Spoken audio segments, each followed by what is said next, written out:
Assalamu alaikum, pozdrav dragi moji. Dobrodošli na moj kanal, dobrodošli u Nihadinu kuhinju. Danas pripremam pileća krilca u marinadi. Evo vidite, krilca sam prepolovila. Isjekla sam i ovako i brže će mi se ispeći i ne znam ni ja, eto, ovako više volim.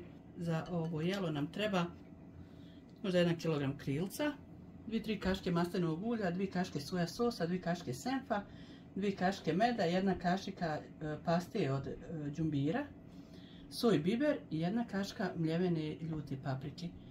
Ako ne volite ljuto, smanjite ili izbacite skroz, sad do vas je. Tako da možete koristiti manju kašikicu, možete kako god, namjestite po svom ukusu.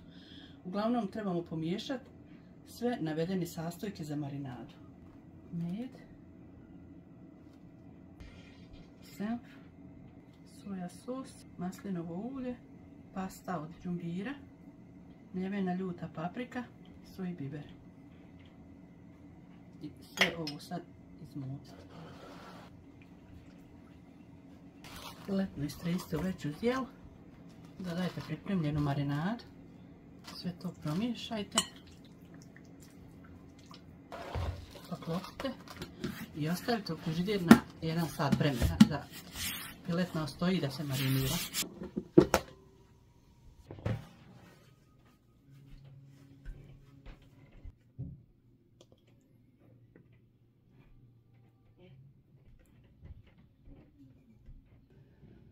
Sad ćemo krilca staviti da se peku na 200 stepeni neki 30 minuta, mislim da će im biti dovoljno.